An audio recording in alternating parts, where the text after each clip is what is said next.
En 30 minutos, MF Economía e Inversiones y Radio 1000 te traen los principales temas económicos del mundo y de Paraguay con Economía a 1000.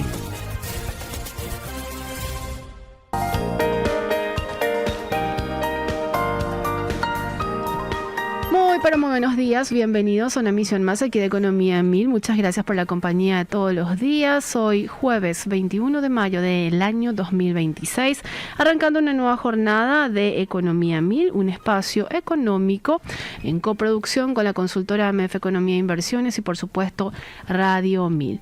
Hoy quien les habla, Prince Otto y Ada en ausencia, pero mañana ya se reincorpora nuevamente, pero por supuesto tengo el apoyo de todos los compañeros que hacen posible la puesta al aire de este programa.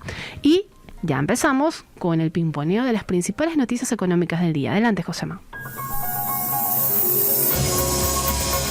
MF Economía e Inversiones presenta las principales noticias económicas de Paraguay y el mundo. ¿Qué está pasando en el contexto internacional? Y de acuerdo con Bloomberg en línea, Goldman Sachs informó que las reservas mundiales de crudo y productos se redujeron a un ritmo récord en mayo.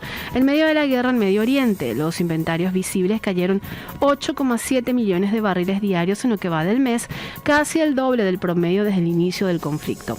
Los analistas internacionales señalaron que las exportaciones de petróleo a través del estrecho de Hormuz se mantienen apenas 5% de lo normal debido al doble bloqueo de Irán y Estados Unidos. Siempre con Bloomberg en línea, el director de la Agencia Internacional de la Energía advirtió que los inventarios comerciales de petróleo continúan cayendo rápidamente y que el mercado permanecería gravemente desabastecido hasta octubre. En Estados Unidos, los inventarios nacionales de crudo, incluida la Reserva Estratégica de Petróleo, cayeron 17,8 millones de barriles la semana pasada. Además, las importaciones de combustible para aviones en Europa se ubicaron 60% por debajo de las medias de 2025, mientras que en China las ventas locales de combustible descendieron 22% el mes pasado. Los futuros del Brent cotizaron cerca de $106 por barril y acumulan un aumento superior al 70% en lo que va del año. Más información internacional. Moody's Rating rebajó la calificación crediticia de México de Baa2 a Baa3, el nivel más bajo dentro del grado de inversión, y modificó la perspectiva de negativa a estable. La agencia argumentó que la decisión refleja un debilitamiento sostenido de la solidez fiscal, acelerado en 2024 en un contexto marcado por gasto rígido, una base de ingresos reducida y el apoyo continuo a petróleos mexicanos. La medida se produjo una semana después de que Standard & Poor's Global cambiara la perspectiva crediticia de México de estable a negativa. La calificación de Moody's quedó alineada con la de Fitch Rating, que ubica a México en BBB negativo y un escalón por debajo de la BBB de Standard & Poor's. En abril, Renzo Merino solicitó aclaraciones sobre el impacto del conflicto en Medio Oriente en el plan presupuestario y sobre las negociaciones del TEMEC. Además, el año pasado, México colocó 41 mil millones de dólares en bonos en moneda fuerte como parte del plan del gobierno de Claudia Sheinbaum para apoyar a Pemex. Economistas y estrategas de Citi advirtieron que persisten riesgos de que México pierda el grado de inversión y se convierta en un ángel caído.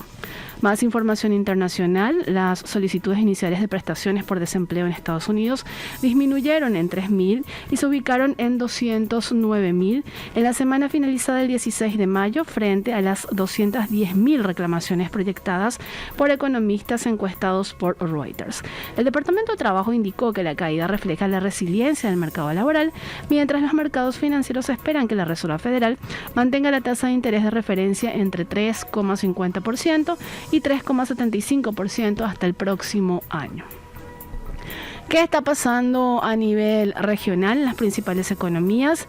Para ello nos vamos hasta Argentina, porque de acuerdo con Ámbito.com, las exportaciones argentinas de carne vacuna crecieron 53,95% en valor entre enero y marzo de 2026 y alcanzaron 1.028 millones de dólares, mientras que el volumen exportado aumentó 17,08 hasta 199.000 toneladas equivalentes res con hueso. El valor promedio de exportación avanzó 31,48% y llegó a $5.149 por tonelada.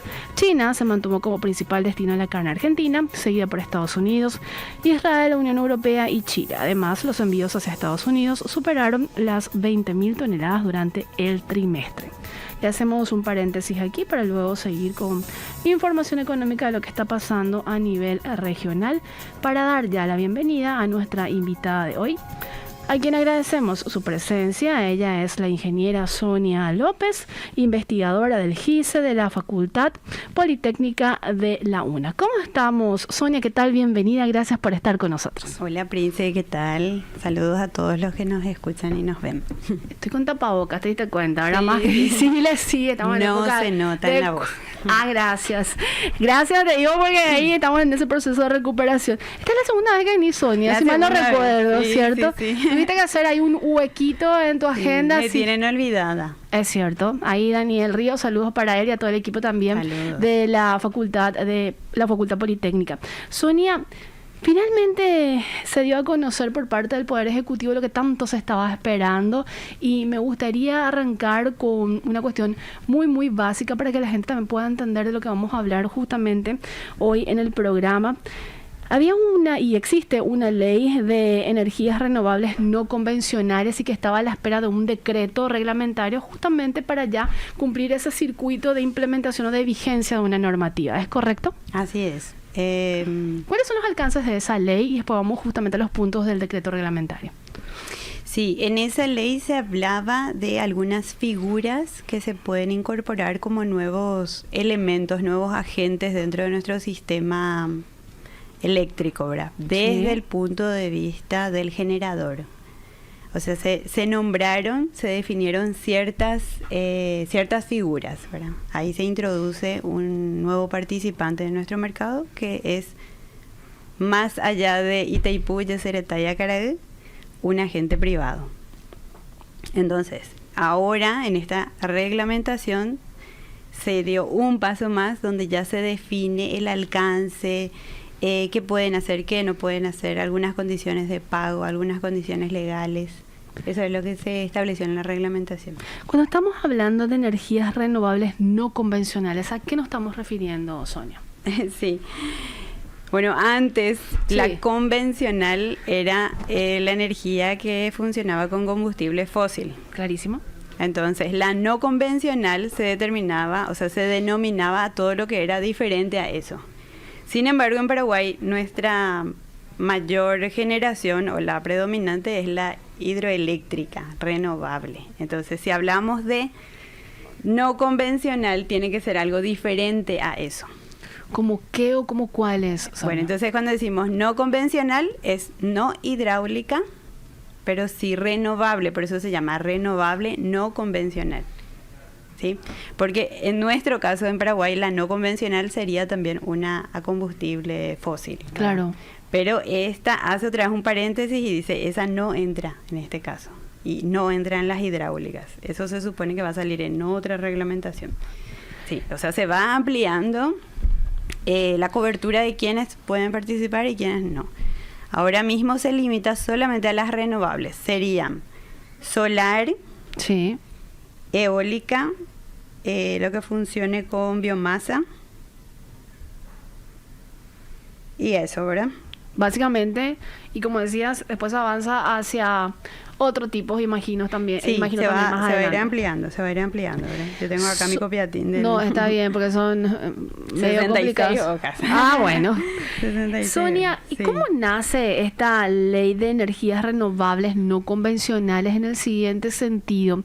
¿Forma parte de un plan más amplio, general, que se impulsa desde el propio gobierno, o vamos más allá del Estado como país, o cómo nace? Sí, para cerrar lo otro, es solar, biomasa, eólica y biogás. Esas son las que pueden entrar como nuevas figuras, ¿verdad? Sí. Entonces el que es así como más potable es el solar, que es la moda, ¿verdad?, mundial, pero también en Paraguay tiene un gran potencial lo que es biomasa, porque el industrial se mueve normalmente a biomasa, ¿verdad? Y con la llegada justamente de estas grandes inversiones, obviamente el escenario se plantea como muy, muy potencial, ¿correcto? Sí, de nuestra matriz energética, la fuente energética, la participación de la biomasa es de 40 a 46%. Y la electricidad es solamente 16 a 26%. O sea, un súper potencial hay en biomasa para producir. Aparte, la solar que viene como la estrella, ¿verdad? Como la nueva incorporación a nivel mundial, por supuesto, ¿verdad? ¿Cuál era la pregunta? Perdón. ¿Cómo nace la ley de energías renovables no convencionales? Si forma parte de un plan en conjunto.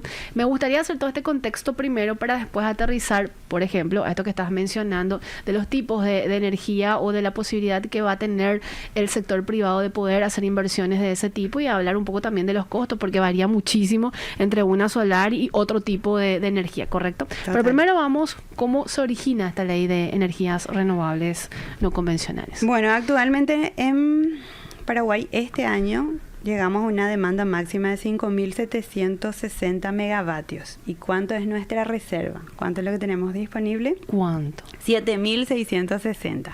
Acercándonos. Cerquita, ¿verdad? Ahí Sí. al final del horizonte más o menos, ¿verdad? De consumir toda nuestra disponibilidad. Entiendo. ¿Qué va a pasar después de eso? Y necesitamos seguir consumiendo y necesitamos seguir creciendo. O sea, no nos vamos a quedar ahí, ¿verdad? Entonces ahí surge la necesidad de inversión en generación. La entidad, la institución que es encargada de realizar la expansión del sistema eléctrico, eso incluye transmisión, distribución y generación, es la ANDE. Pero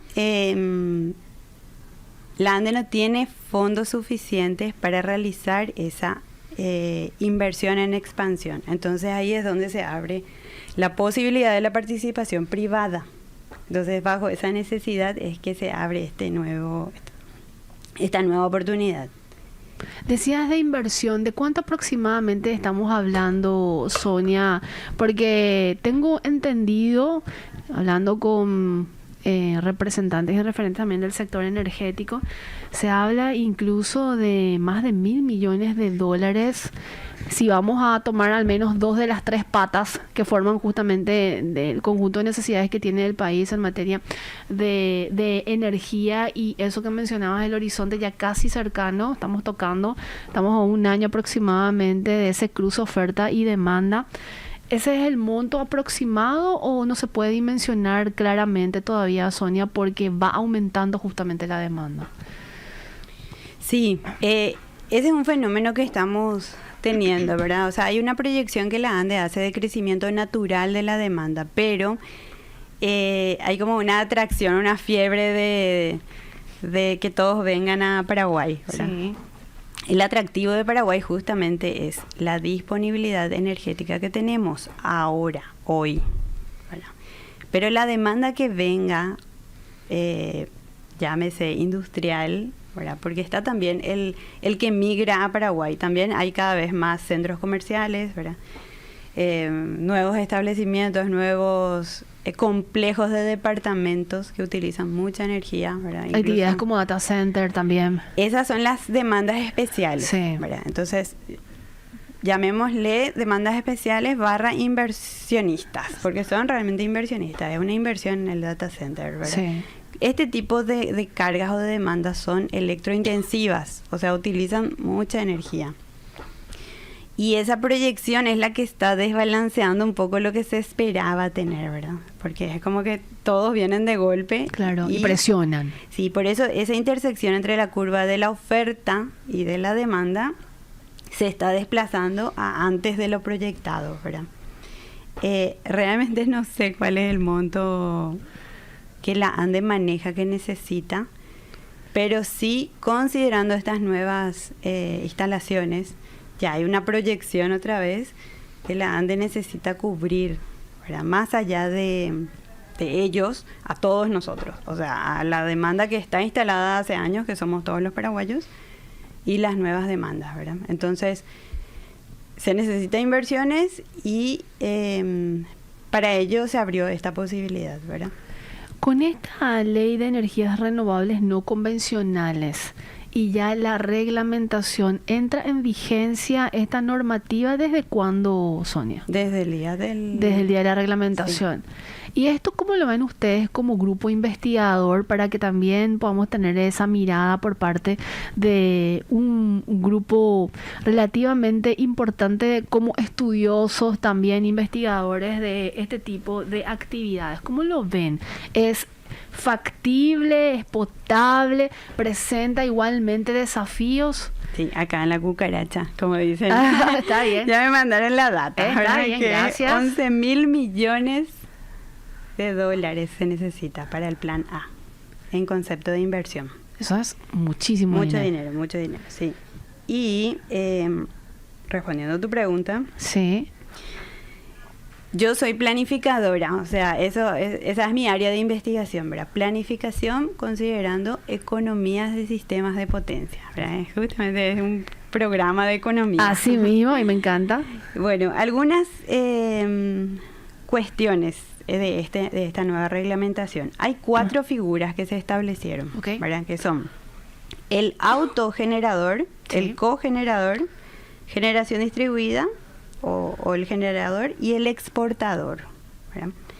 El autogenerador es el que genera para sí mismo y lo que le sobra puede inyectarlo a la red o al sistema eléctrico paraguayo. Esa es la innovación de esta reglamentación.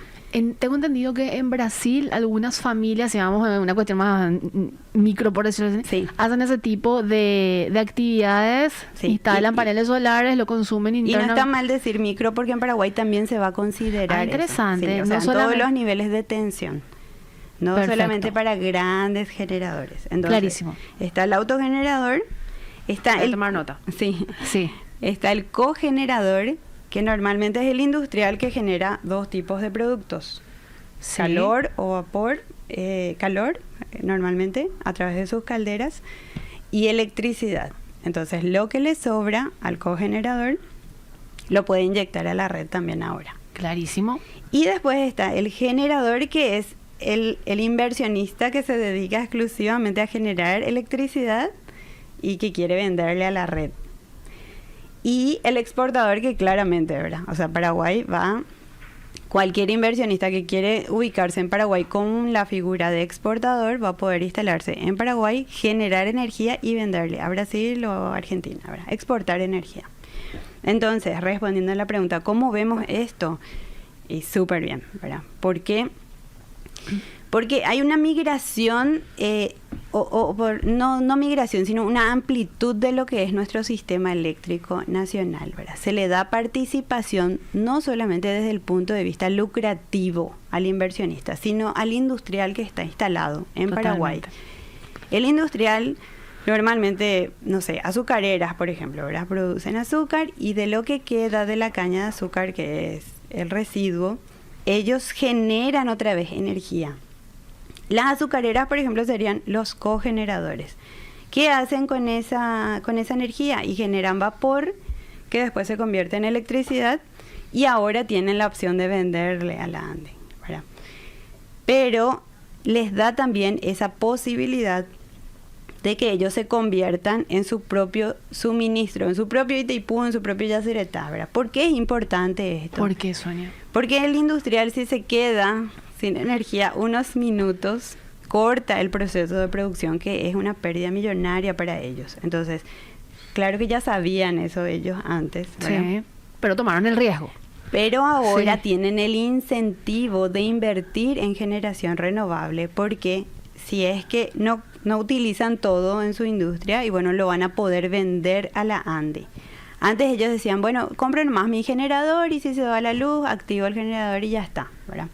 Y sí, es una inversión que hace que la producción no se corte, pero ahora tienen un incentivo de invertir en generación renovable, lo van a usar para su propia producción, van a poder hacer transacciones con la ANDE, con la red, e incluso van a poder venderle a la ANDE, ¿verdad? Y yo, si soy inversionista, yo lo veo con buenos ojos porque está próxima esa intersección de la curva de oferta y demanda. Entonces, el sistema eléctrico paraguayo va a necesitar de esa ayuda. Entonces es una nueva visión, es un nuevo producto que el industrial que ya está instalado puede producir, aparte de sus productos, produce electricidad.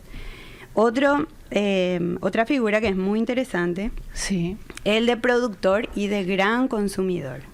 Existe una figura de un gran consumidor que tiene características, ¿verdad? ¿Se pueden mencionar algunas, Sonia? Sí, tiene que tener mayor, o sea, desde 30 megavatios, sí. Gran consumidor de 30 megavatios para arriba se considera. ¿Quiénes son? Sí. 30 megavatios y pocos, ¿verdad? Yo la verdad que no sé si en la ley, si en la reglamentación se contempla el conjunto de varios industriales, como un complejo de... Claro. Como una zona industrial, y si suman esa cantidad ya se convierten en una figura de un gran consumidor. Pero puede haber una industria, una empresa que realmente Sí, pueda de hecho hay. producir Cumpla consumo, con claro, eso. de ahí para adelante. Sí, puede. o sea, esa es la carga, Sí. es la energía que él necesita. Entonces, ¿por qué tiene relevancia esto? Porque si existe un consumidor, un gran consumidor, Sí. y un productor o un generador que está ahí especificado en esta reglamentación, se puede dar la transacción de energía entre ellos. Entre privados. Claro, entonces yo genero y le vendo al gran consumidor y hacemos contratos privados. ¿Cómo se transporta la energía? Eso podemos dejarlo después de la pausa, Sí, Sonia, porque también me gustaría explorar las otras figuras.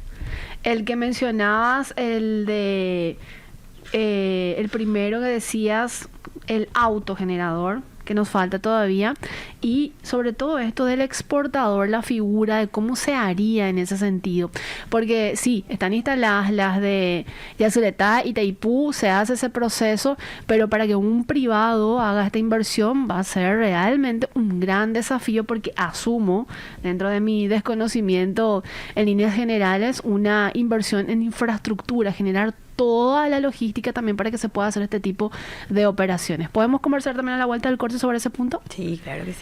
Vamos a seguir hablando con nuestra invitada de hoy. Ella es la ingeniera Sonia López, investigadora del grupo de investigación. Completame, por favor. En sistemas energéticos. Perfecto, de la GISE. Facultad de Politécnica La de Facultad Politécnica. la Universidad Nacional de Asunción, Donde ¿correcto? están todos invitados. Ah, saludos. Vamos a nuestra primera pausa y a la vuelta seguimos conversando con la ingeniera Sonia López. Y en ausencia de Ada, debo de compartir la frase cifra del día, recordando que es un fragmento de las entrevistas que tenemos aquí de manera habitual en Economía a Mil. Y la frase del día corresponde al doctor José Carlos Tello, economista, profesor y consultor en el sector público y privado. 1,7% es el impacto de las sequías extremas sobre el crecimiento económico en Paraguay. Es decir, si el país normalmente crece 4%, ante una sequía severa el crecimiento podría bajar a 2,3%, aunque en años favorables puede crecer 5 o incluso 6%, mencionaba ayer el doctor José Carlos Tello. Obviamente, para volver a escuchar esta entrevista lo pueden hacer a través de Spotify buscando Economía a Mil. Y ya seguimos aquí nuevamente en compañía de nuestra invitada de hoy, a quien agradecemos su presencia. Ella es la ingeniera Sonia López, investigadora del Grupo de Investigación de Sistemas Energéticos de la Facultad Politécnica de la Universidad Nacional de Asunción. Sonia, antes de seguir con los temas que estamos desarrollando sobre justamente esta ley de energías renovables no convencionales, el grupo de investigación GISE de la Politécnica es un conjunto de personas especializadas en temas energéticos, se constituye por académicos. ¿Cómo está formado este grupo? Sí. Te tomé eso de desprevenida, Sonia. No está. Sí. Está en la memoria. Bueno, el GISE se constituyó en el 2010. Sí. Así que ya tenemos muchos añitos, 16 vamos a cumplir este año. Y yo te corregí en lo de eléctricos, no es eléctricos, sino energéticos, justamente porque el grupo no está conformado solamente por ingenieros en electricidad, Clarísimo. sino que hay una variedad de ingenieros que aportan con su expertise, ¿verdad? Totalmente. Está conformado por ingenieros electromecánicos, ingenieros en electricidad, ingenieros en sistemas de producción, y tenemos colaboraciones de ingenieros, o sea, de investigadores asociados, que son algunos abogados, especialistas en política energética, economistas también. Así que somos un poco de todo. ¿Cuántas personas aglutina justamente este grupo? Aproximadamente. El staff permanente somos 6 a 7 personas, pero están nuestros colaboradores, claro, ¿verdad? Que son estos investigadores asociados. Y tenemos una cantera de juniors, ¿verdad? Que interesante. Sí, que son investigadores en formación. Normalmente son estudiantes de la facultad o de otras facultades que vienen a hacer como etapas de pasantía, o se le contrata para asesoramientos que la facultad el GICE a través de la facultad le asesora al gobierno, a empresas privadas, a todos los que requieran de nuestra expertise, ¿verdad? De nuestro trabajo. La pregunta de qué es el GICE tiene una intención, Sonia, porque me parece de suma relevancia que se constituya un grupo de, yo le llamo mentes, ¿verdad?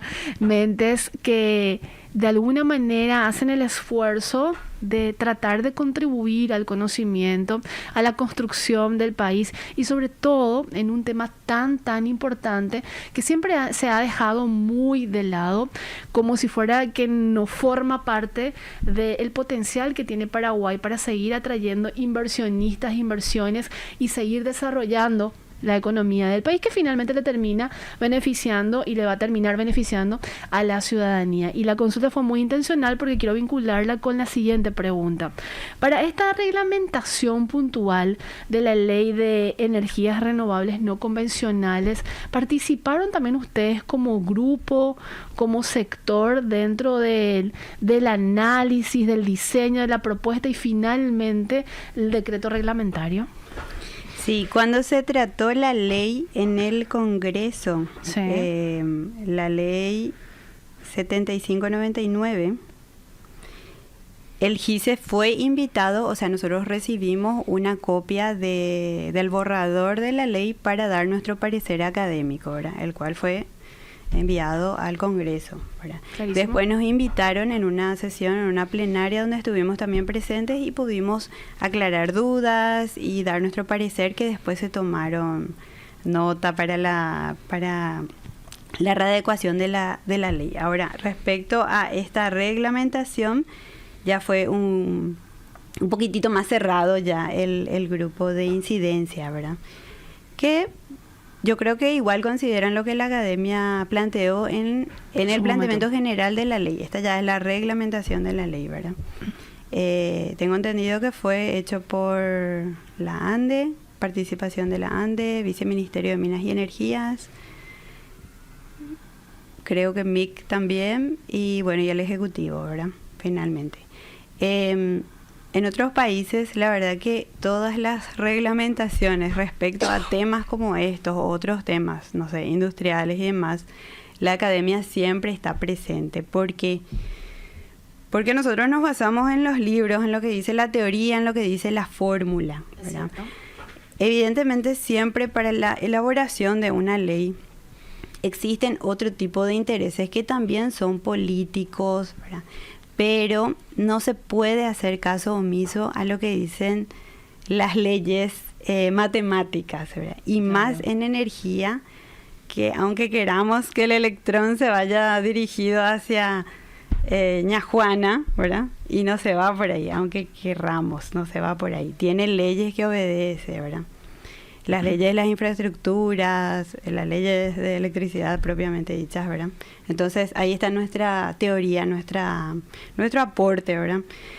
Y el GICE ya tiene una trayectoria y creo que se posiciona como grupo referente justamente por eso, porque tratamos de ser neutros, no es lo mismo que un consultor, ¿verdad? Que un consultor privado, aunque el GICE asesora y le asesora al gobierno, ¿verdad? La última participación así muy importante que tuvimos fue en la elaboración de la actualización de la política energética. Recuerdo. Sí, que le prestamos ese servicio de asesoramiento. La Facultad Politécnica le otorgó esa ayuda, esa mano al Viceministerio de Minas y Energías, ¿verdad? Entonces estuvimos trabajando de cerca con ellos. Y yo vuelvo a insistir y a remarcar lo que dije durante el corte, Sonia, que a mí me parece, y en línea lo que estabas diciendo nada más, me parece de suma relevancia que justamente grupos de investigadores que están constantemente haciendo el monitoreo, sabiendo sobre cómo está funcionando, cuáles son los cambios que se dan en el tablero, etcétera, participen en este tipo de iniciativas que son finalmente de gran impacto y que se busca que sea de gran impacto. Entonces, esa es una crítica así muy mía, que me parece que fue como un desajuste que más adelante se debería también hacer como más, darle mayor involucramiento también al grupo de investigadores. Sonia, haciendo un paréntesis con esto, mencionabas que el decreto reglamentario de la Ley de Energías Renovables tiene puntualizaciones o figuras, ¿verdad? De el autogenerador, el cogenerador, me voy a incorporar, sí. El generador y el exportador.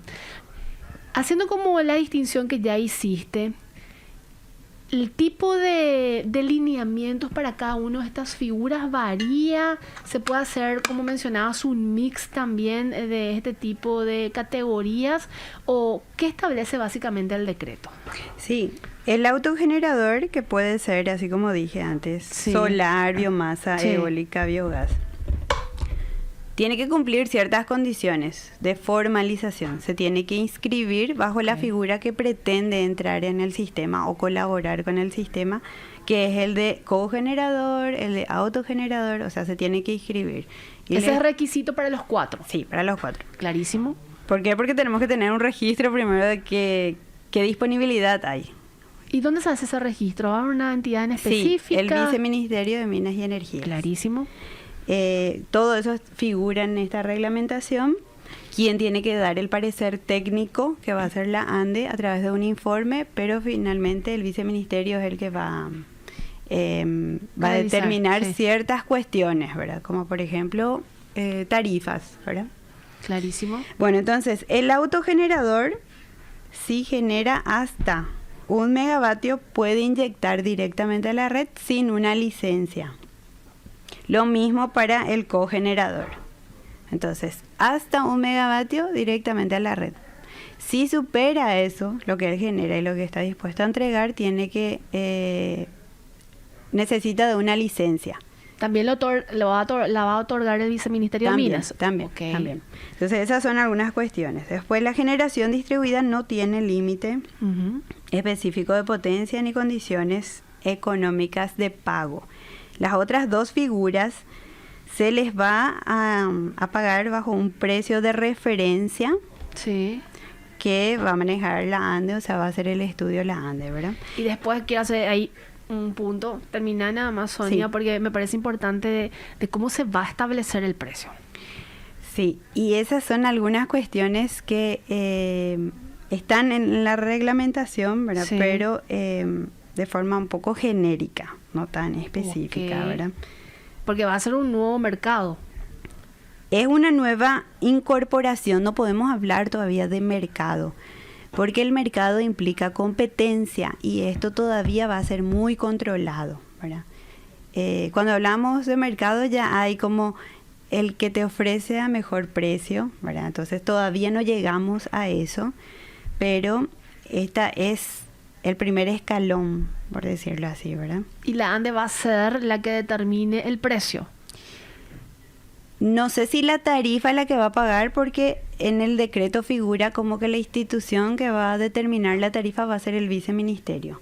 Lo que va a dar la ANDE es un estudio técnico, porque el precio al cual se le paga a un generador en todos los mercados internacionales, sí, de energía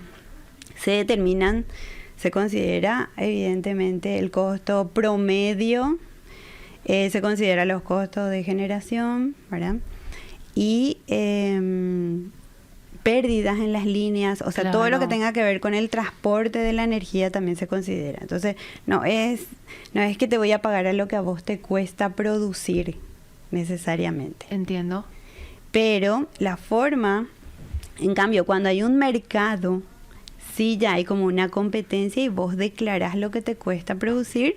Si se te llama para inyectar esa energía, bueno, ahí también se considera tu costo, se considera los costos de las centrales que están disponibles y se determina un precio al cual se le paga a todos y ahí, bueno, determinan si tienen ganancias o no, ¿verdad? ¿Se estipulan plazos dentro de este decreto Sí, también, Sonia? Esa es la nueva incorporación también en esta reglamentación. Creo que se extendió a 30 años, sí. Como una inversión de largo plazo, porque obviamente la envergadura de la inyección es importante para los inversionistas, digo. Sí, claro, eso es lo que necesita un inversionista, Sí, ¿verdad? Como es una cierto. seguridad de un contrato por lo menos de cierta cantidad de años. Entonces, en la ley Sí. no estaba estipulado eso y ahora sí, y se extendió a 30 años. Después algunas cuestiones, como por ejemplo, ¿cómo se va a pagar? ¿Cómo se le va a pagar al autogenerador y al cogenerador? Se puede dar también el intercambio y la reducción en la en su factura de ANDE. O sea, si inyecta, no sé, 700 kilovatios, eso es lo que se le descuenta de su factura. Va a haber como un balance. Esa va a ser una forma de pagar, ¿verdad? Eso es para el auto y para el Sí, cogenerador. sí, porque ellos consumen. Claro. En cambio, el que es productor solamente produce, no va a consumir.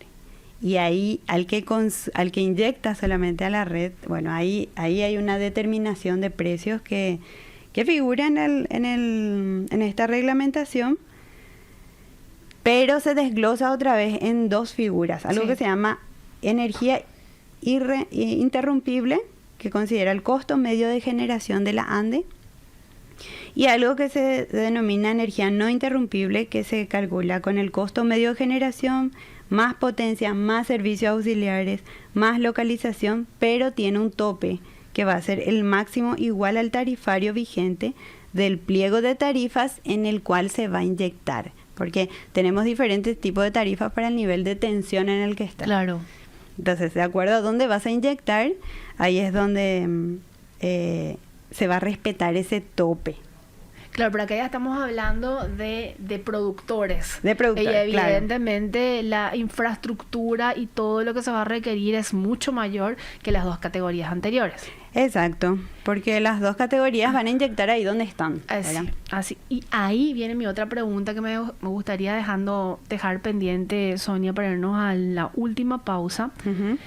Con respecto a esto que mencionas de llevar la energía o de poner la energía para después hacer la transmisión correspondiente de estos que van a formar parte del circuito de nuevos productores, por decirlo de alguna manera. Eso va a tener que hacer el inversionista de generar la infraestructura, la ANDE le va a prestar, va a haber como un precio establecido por usar, por decirlo de alguna manera, la infraestructura. ¿Cómo ven también desde el grupo del GICE el tema de la necesidad de generar justamente todo el escenario para que se pueda dar este proceso de transmisión, distribución, etcétera? Podemos seguir conversando contigo, Sonia, a la vuelta del corte. Sí, claro que sí. Estamos con la ingeniera Sonia López, investigadora del GICE, de la Facultad Politécnica de la UNA. Seguimos en compañía de la ingeniera Sonia López, investigadora del Grupo de Investigación de Sistemas Energéticos de la Facultad Politécnica de la Universidad Nacional de Asunción, UNA. Sonia, con respecto a esta manera o la acción que se tiene que tomar para inyectar energía a la red en las 4 figuras que ya mencionaste, del autogenerador, el cogenerador, el generador propiamente dicho y el exportador, ¿se va a tener que decir que va a quedar en cancha del inversionista hacer este tipo de inversiones para generar la infraestructura, o se va a usar básicamente lo que tiene ya la ANDE establecido con sus limitaciones obviamente, pero ya establecido cómo se va a manejar también esa parte? Sí, estrictamente hablando, el inversionista puede invertir en transmisión, pero todavía no hay un marco regulatorio, porque todo esto es nuevo para nosotros, para Paraguay. Entonces, claro que puede invertir, igual ya es una inversión fuerte la que va a hacer en generación y en transmisión también es. O sea, todo lo que sea sistema de potencia son inversiones de capital intensivo, ¿verdad? Sí, totalmente. Entonces, no sé si le convenga tanto ahora mismo invertir en infraestructura de transmisión, ni siquiera está contemplado todavía esa posibilidad en la reglamentación.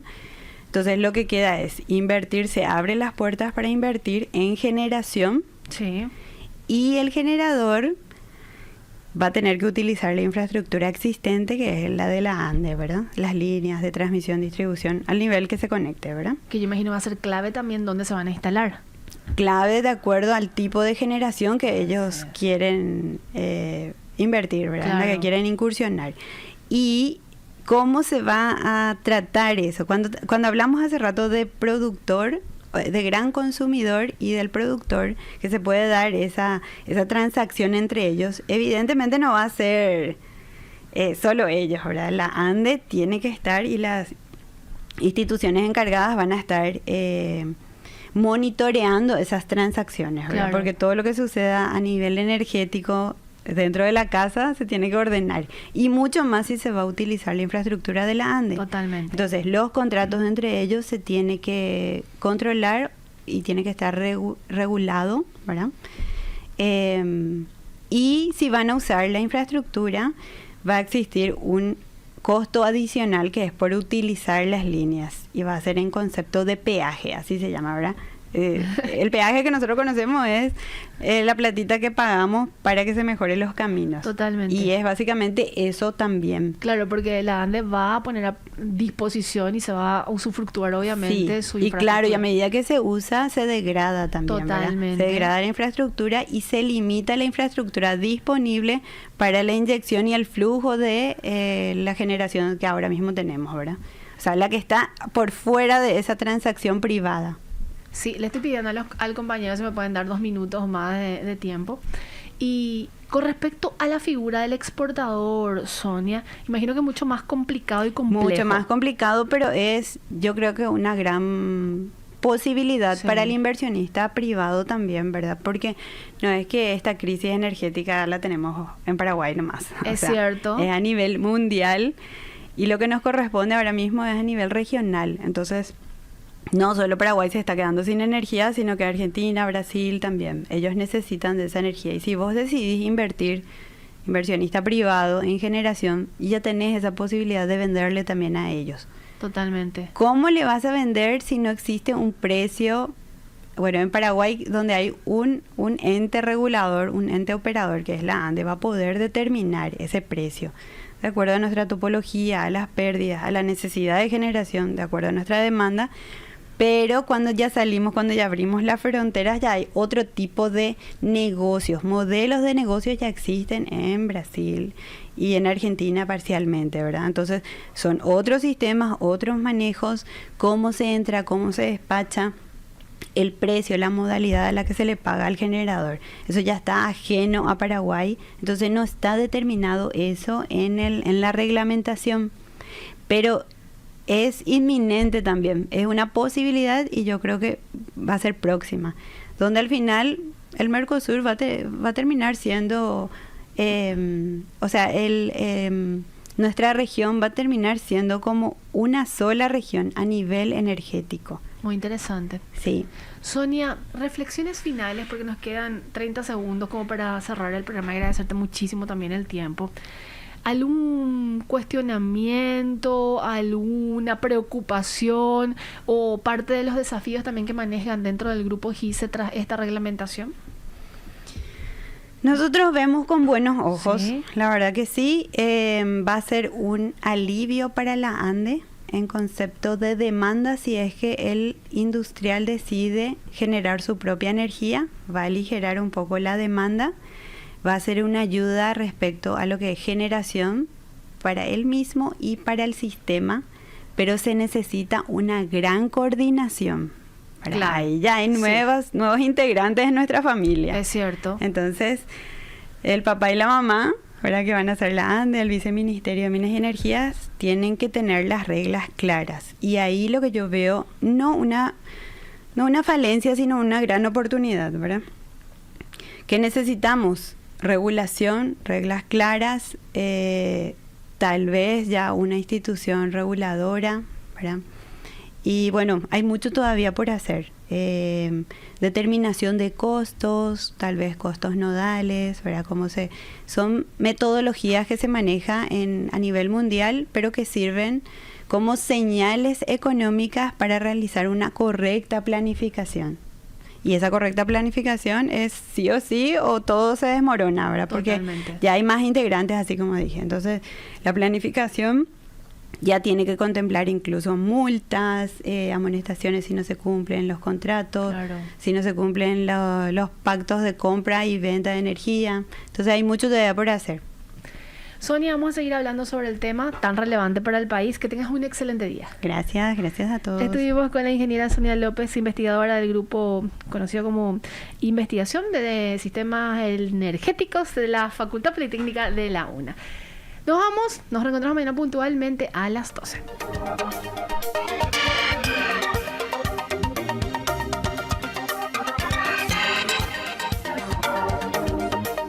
Economía.